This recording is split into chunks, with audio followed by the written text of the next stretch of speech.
富豪的案例来串讲商代的玉器。他一开始先从了一个墓葬啊，给我们讲棺和椁之间的这个关系，以及这个玉器是干嘛的啊，从这入手，然后来讲到这个功能和分类，然后讲它从我们不同的饰品啊，然后这些装饰品到实用品，然后到礼器啊，然后到玩赏到装饰啊，这是第一步，给我们把分类、把功能、把形制给我们做了一个讲解。然后呢，给我们讲了设计与制作。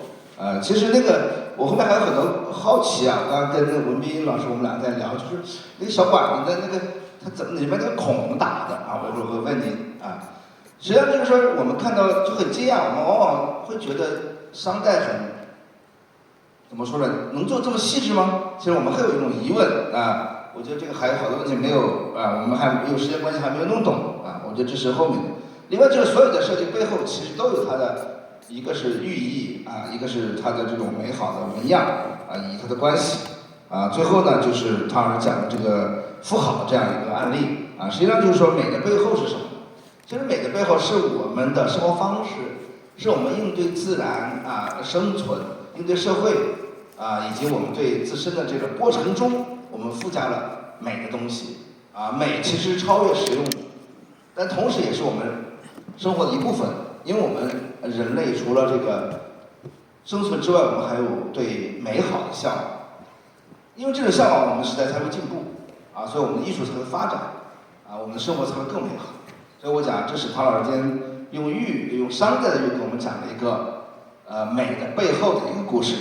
我们再次用掌声，谢谢唐老师。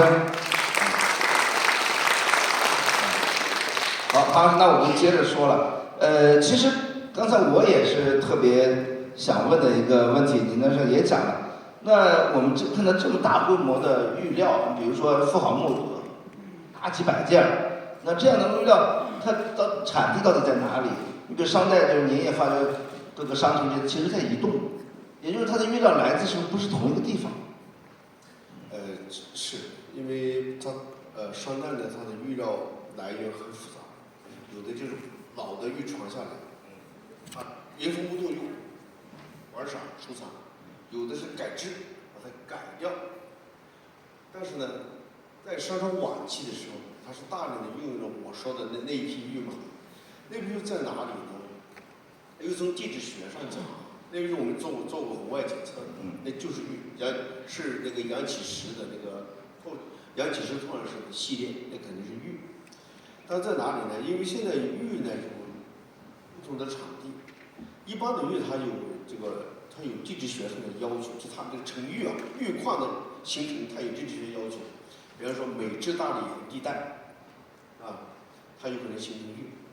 然后呢，我们经过调查呢，发现呢，安阳附近其实是有可能有玉的。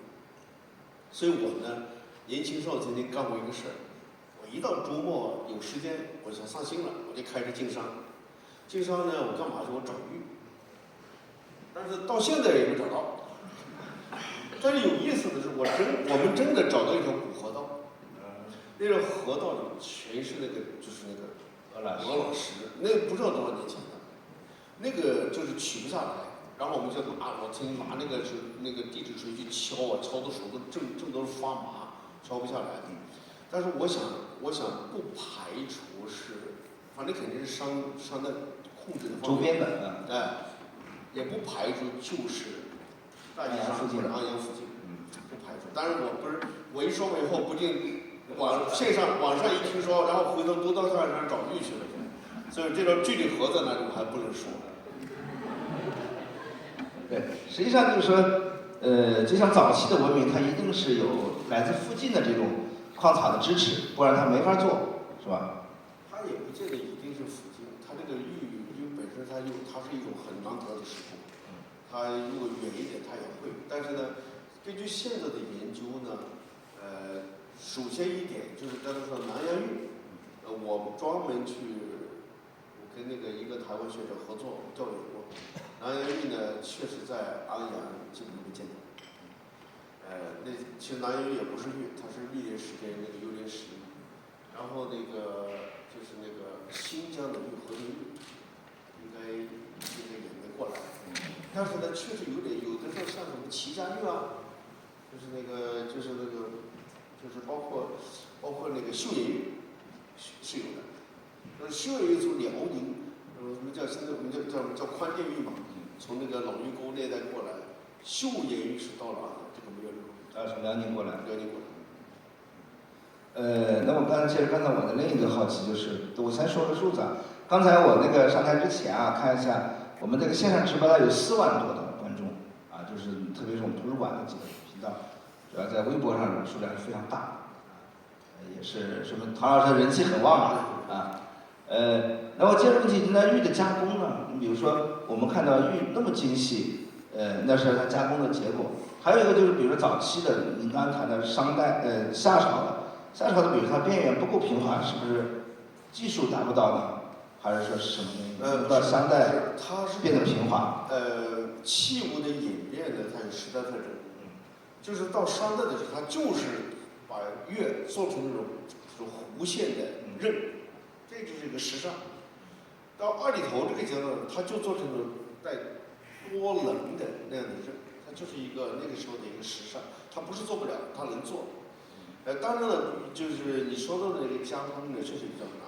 这个玉的加工它硬，硬的话呢，它比方说它就是做的过程当中，它要开料，是吧？要把玉给切开，然后呢还要这个搂形，那个大概的形状，然后要琢磨，还要钻孔，这些其实那个时代是比较难的，所以要特别厚实。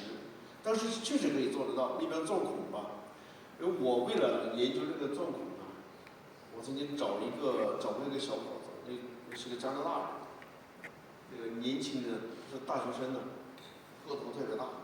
我一看他力气还可以，我就跟他找了块玉，我说你就在这个玉上给我钻孔吧。这个那孩子特别听话，是个洋人白人嘛，特别听话，他就照我这方法来钻。当时怎么钻的呢？是我们跑到这个就是那个太行山那个就是山前，这个有粘土的地方，然后呢就是找一把沙，就是那个就比较粗的沙，然后把它带回来要拿脚搓，因为那个就是那个沙里头有很多不同的矿物嘛，其中的石英它的硬度是7。我们把脚搓完以后呢，那个比较长石啊，什么其他乱七八糟的软的石头都搓掉了，剩下就是那个石英。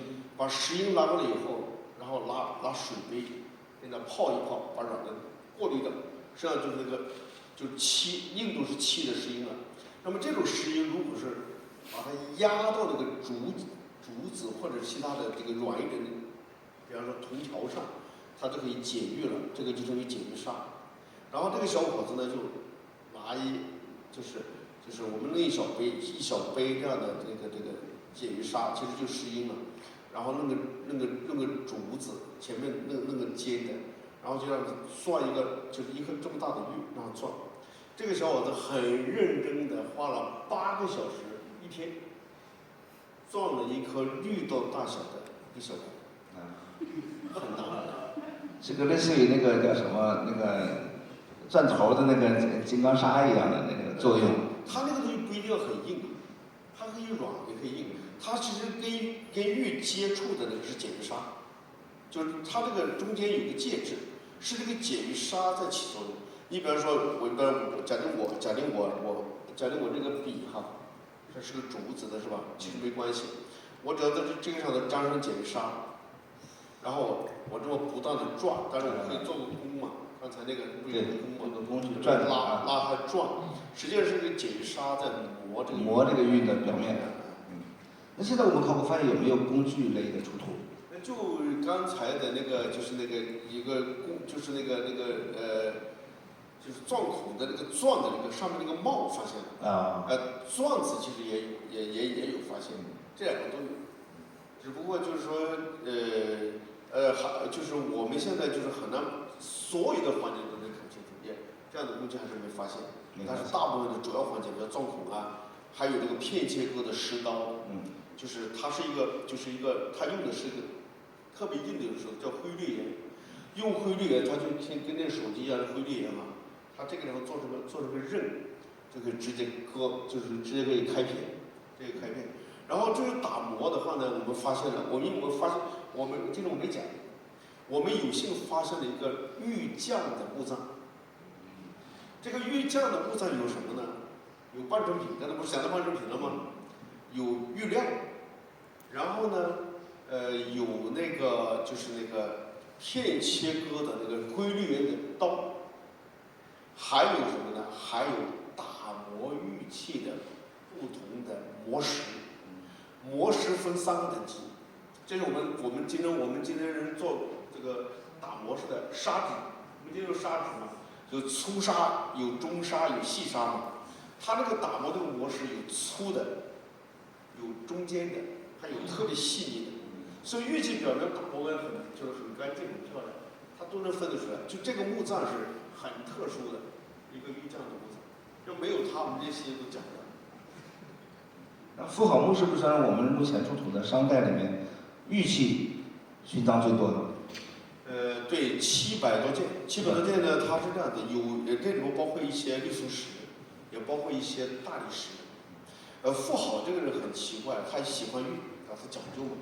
然后我最近发现，妇好他是真喜欢石头，他除了玉，他石头也喜欢。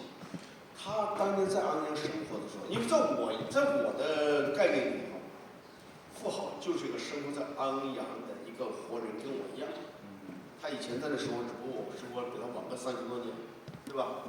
就是这种感觉，就真的是感觉能对话那种。就他在安阳活着的时候，作为王后的时候，他曾经派人到太湖山又采了2种石头，一种石头就是红色砂岩，另一种石头就是大理石。这2种现在都找到了，我都知道在哪里采的，具体不知道这个具体地点不知道，大概起点一带是知道的。然后呢，他采过来以后，他做了好几件东西，那些东西现在还在殷墟博物馆展览着。就是像我这种就是了解的人，我一看就这是哪一代的哪我都能找得到。但妇好生前就做这个东西，他喜欢玉，喜欢一切美丽的石头，美丽的石头会说话。喜欢美丽的石头。好，由于唐儿粉丝比较多，我就不再占用时间。下面给大家开放向唐老师提问啊。我们两边有工作人员会准备话筒。好，中间来给中间蓝明老师递上话筒。这是我们深圳著名的主持人蓝明老师，深圳电台。唐老师您好，非常荣幸能看到您啊。因为呢，对于商代的断代史呢，您是奠基人之一啊。能够在深圳南方科技大学有您的这个出现，对于深圳的人文社科呢，应该是一个非常重量的砝码啊，非常的感谢。就是我看到这一组跟那个红山文化很像，就是那个玉猪龙跟那个形是很像的那红山文化我们知道是在内蒙的赤峰，跟我们夏商呢在河南中原一带的话呢，距离还是有点远。那么这种文化是怎么传承过来的？您能够解释一下吗？谢谢啊。是这样子，我觉得这个问题很好但是答起来有点难。你首先是观念的传播，还是材料的传播，还是这个工艺的传播，还是物品的传播，还是人，可能都不一样。你比如说观念的传播，这个玉猪龙这个东西，这个观念，那个观念传播很快的。你比方说龙的话，像我经常讲，龙是对天上的东方七宿的就是一个模拟，对吧？最近我看冯石很火的那个视频也是，他这个观念，龙是东方的这个苍龙嘛。这种概念，你看从最早茶海文化，距今8000年，在辽宁阜新，对吧？然后红山的龙，玉猪龙，红山的那个 C 星龙。是这个概念，然后到了6400年到濮阳的西水坡这个龙，倍速的也是这个龙，然后到安阳，就那个他从早到晚他观念传播的很开。但是呢，玉料一样的，因为我们现在看的安阳看的好的这个是玉料，跟红山那个料是差不多的，就是颜色、硬度、透度、质感，包括迷人度一样，所以玉料也能传播。那但是做的器物呢，它是一样，一部分是我自己新创的，一部分就是我直接把你看红山画那个勾云玉佩，直接拿来用，它也是人。但是是不是人过来了，这个就另说了。就观念、材料、工艺都能传播，但是是不是人过来就很难说。最近有学者说，上山人就是东北人，东北人过来，上边东北人有这个观点，有这个观点。这个，说实话，那本书的出版我还推荐了一下，就是不是我不相信他的观点，我是反对他的观点，因为他说我不用，但是我这个作为一个说法嘛，可以他来提出来讨论，但我自己不相信这个，就人是不是人就不知道了，所以就是你的问题可以分开来解，但是呢，我能回答的只是一部分，谢谢。好的，好，这位穿着汉服的美女，对。老师您好，主持人您好，非常感谢您今天能够来这边讲座。那我有2个问题，一个问题是给唐老师的，一个问题是给主持人老师的。那唐老师刚才在讲座中呢，有参考青铜器的纹饰对玉器的寓意进行了解读，同时呢，你也提到商代的部分玉器具有礼器的功能。那同样作为礼器，我想问一下，商朝人对青铜器和玉器的使用是否存在刻意的搭配，还是说玉器归玉器一起用，然后青铜器归青铜器一起用？然后第2个问题呢是给主持人老师的。那我们现在是一个宏观的问题，就很多人呢他们会说我们今天的艺术和审美呢是更加的多元化，而且内涵也更加的丰富。但是同样还有另一种声音说时代在发展，但是艺术和社会审美在倒退。我想请问一下您是怎么理解这个议题的？另外，我们跨时代的艺术是否可以或者应当进行比较？谢谢。商朝人对玉器、青铜器，其实还包括骨器、古董，它都有类似的做法和用法。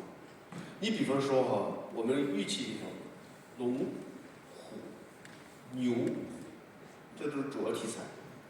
同样的，在铜器里头，龙、虎、牛是主要的纹饰，这是一样的。骨器上也差不多。而且这种云纹用的特别广，刚才我用的是云纹嘛，所以商人在就是器型和纹饰上，它不是特别的去区隔什么材料，但是呢，至于说这种原材料上，它可能是不一样。一般是玉器，它做的玉器跟铜器做的比较难，但骨器就相对容易。但是骨器呢，它做不大。你说最大的骨头不就是象骨头，或者是咱不知道龙多大，龙是天上的，找不着龙骨头是吧？龙骨就是假猛犸象最大，是吧？但是那是更新世时期的，那可能那个时候挖都挖不了，因为更新世纪都成化石了。那时候没有铁器，它很难挖。所以但是呢，它这个就是云雷纹的采用，龙。特别是龙虎，当然还有牛的这个使用，在不同材料的都有，所以可见它的观念、设计、思想是没有特别明显的分别。大概只能说到这里。好的，主任那个朋友的问题，我觉得是个非常好的问题。实际上，我认为审美，一代人有一代人的审美，甚至一个时期有一个时期的审美。你比如我们今天看我们90年代大家穿的衣服，你回头看一下你90年代的照片，你突然觉得很土，是吧？但是再过20年之后可能就不土了，就挺时尚了，是吧？我觉得这就是一个轮回。所以就是说，随着我们每个时代的观念的不同、技术的不同，其实带来肯定是一个审美的变革。我觉得这个是毋庸置疑的，它一定是往前发展。但这个发展到底是更美呢，更先进呢？我觉得不一定。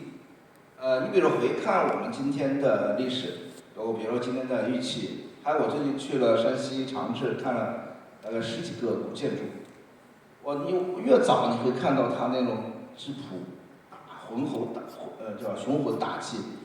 早期的建筑它那个柱子是没有油漆的，你看后来那个清代，哇，那个花里胡哨的那个复杂的那个审美，你不能说这个清代的比会比唐代这5代就好，所以我觉得这个。对不起，有点感冒。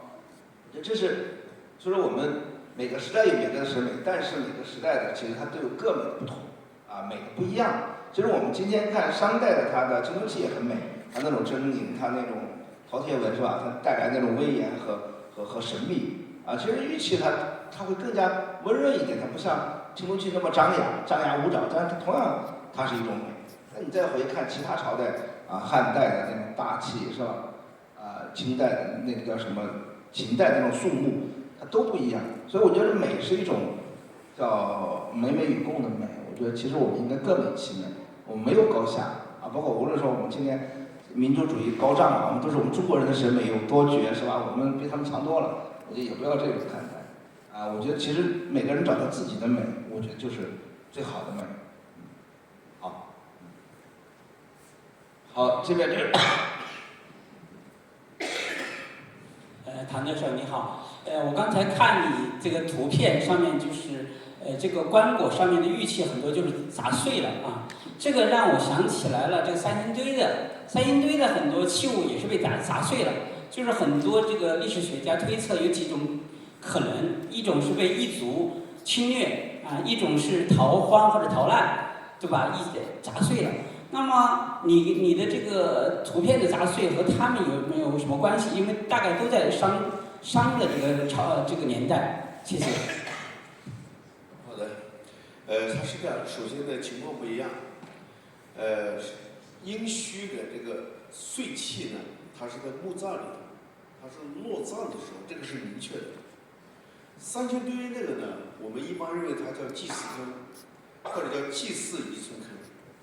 这个当我们叫它祭祀坑的时候，那就我们的解读是埋到坑里头，把器物放到坑里的那个动作，那也是跟祭祀相关的。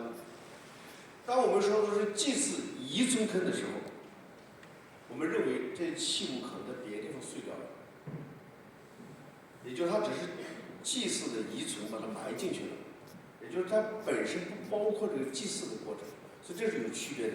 就是当学者给它就是命名或者定义的时候，它都区分开来。就是殷墟，刚才我讲的现在是指的是落葬过程当中的碎器，这个一定是一个落葬礼或者落葬的行为来导致这个结果。那祭祀坑、三星堆的坑、三星堆几个坑呢，就取决于你怎么解读。因为刚才你提到的这个，就是国朝更替，比如说这个鱼凫，是吧？他跟杜宇他们争就王朝更替的时候，导致了或者是鱼凫或者是杜宇他们去埋的，那个叫做解读。就目前呢，学术界关于三星堆这坑的碎器的过程当中，到底属于哪个部分去打碎的，没有定论，大家有争论。我自己呢，我是这么看的，因为三星堆也属于商代，所以也属于我的研究范畴嘛。我认为首先可以肯定，最少到目前为止可以把它定义为祭祀遗存坑，也就是这些器物肯定跟祭祀相关。但是不是埋这个动作，就是埋到坑里边的动作导致的碎器，这个目前还不清楚。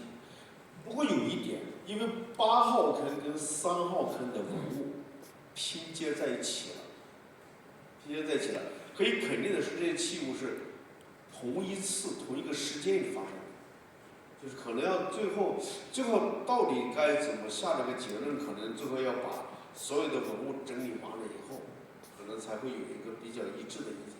现在呢，因为我自己我不敢讲，是因为我没有去现场参与到那些器物的拼对，而那些器物的拼对研究可能要我双数吧，5年，也许要10年。紧张的，因为我刚准备考古报告，我的考古报告，我刚交了3本这么厚的，我就整了20年，这对不住人，这20年对不住人，但是确实是很麻烦。考古报告好像一直都很难的，我看那个樊锦诗的自传里面写的，苏白先生让他教那个考古报告，好像他是花了1辈子才写完。哎呀，准报告这个吃力不讨好。好，其他朋友，还有，也看我们前排的这个嘉宾们非常的积极啊，给这个邓老师，非常感谢唐教授给大家讲的这个，感觉到大开眼界啊，就是对玉器的如此的真切的一个了解。我给我第一个感受就是，看到这么精美的玉器在4000年前、5000年前就有了更加的增强这个文化自信。我一直觉得自信你要怎么才能自信啊？你得有东西啊，是吧？这个包括我们的唐诗宋词，这都是让我们这个民族能够文化自信的内容、东西、证据。我的问题呢，就是刚才我看到那个您放那个墓的那个照片的时候啊，我深切的感受什么叫物是人非啊，那个人已经完全没有样子了啊，你都不知道那个人长得啥样，只能是去想象。玉器保存的依然完好，那种非常的给我一种就是人为什么要追求不朽啊？然后你看他那些古人用这么小的这个永远不会坏的东西来不朽啊，而人早就朽，所以让我感觉到就是，如果这个问题提到我们现在。我们这一代人，或者我们以后的人，我们怎么理解这个不朽？啊，我们通过什么东西来不朽？这个问题，谢谢。好，邓老师那个哲学思考，说的是，因为我是这样想的。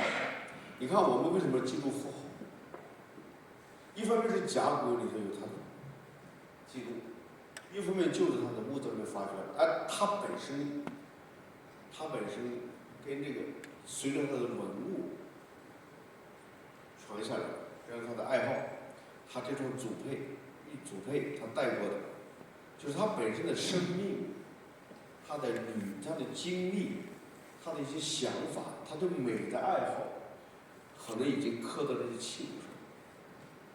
我觉得就是昨天在逗，昨天有一帮那个小学生，300多个小学生，跑到南开大就看我的那个标本库房，当然小朋友们这个很热闹，他就是我的库房里都是碎片，全是小陶片，不容易看懂。后来我就问，我说你们看到什么了？他们说碎片。然后我说，你们要是回答说我看到了历史，就是更深刻的回答。当然，我不能要求小同学这么讲对吧？但是呢，我就是这样子，就是说，你像我吧，我做一辈子考古，我看到这些东西的时候，我脑子里就是什么？我真心话，你说我看到是美吗？看到是情感吗？看到什么？我第一眼看上去全是标本，就是哪怕再美的东西到脑子里都标本，就是特别美的东西，我第一眼看上去还是标本。但是呢，我通过研究标本，慢慢了解背后的人，他的花纹，他的器型，他背后的故事，然后才是历史，才是美。就那个东西真的在里头，就是我们有没有本事给它弄出来，就是在器物里头。所以它的不朽吧，就是讲的不朽这个话题，就历史的不朽，古人的不朽。你要说绝对意义上的不朽是不存在的，对吧？你毕竟生命终结了。但是呢，富豪和他的时代，就那个时候的中国人，他们的生存过留下的东西，我觉得还在。这是一个了。在这个上呢，我再升级一步哈，就是邓老师您那个问题让我想的比较多一点。你比方说，我最近这2年经常在讲一个事，我说一件文物最好的文物都是一个人或者几个人创造的，可是一个遗址是很多的人在很长的时间之内有意或者无意留下的遗址，就是不朽，所以我们要保护遗址。我不知道我这说的对不对，我就是都说了一下。好了，这个正好这个问题也是一个比较深刻的问题，也正好作为一个结束的一个问题，不朽啊。其实我想每个东西是不朽的啊，真实的东西啊，能跨越时代的东西是不朽的。比如说玉器，比如青铜器，啊，比如您提到的唐诗宋词，啊，我觉得文化是不朽的，啊，文明是不朽的，超越我们个体的。这个也是我们这么多的现场的朋友和我们几万个线上的朋友这么热爱我们知美学堂来做热爱唐老师的原因。其实我们就是通过一个个这样的学者，把我们和历史，我们和那个时代联系起来，把我们喜欢的那些美好的东西联系起来，然后把那个东西注入到我们当下自己的生命之中。我觉得这个是我们的一个价值，也是我们知美学堂所追求的东西。好，那有时间关系，我们今天的这个知美学堂就到此结束。这个抱歉不跟大家提问了啊，谢谢唐老师，谢谢我们现场的这个所有的观众朋友、线上的观众朋友和我们的。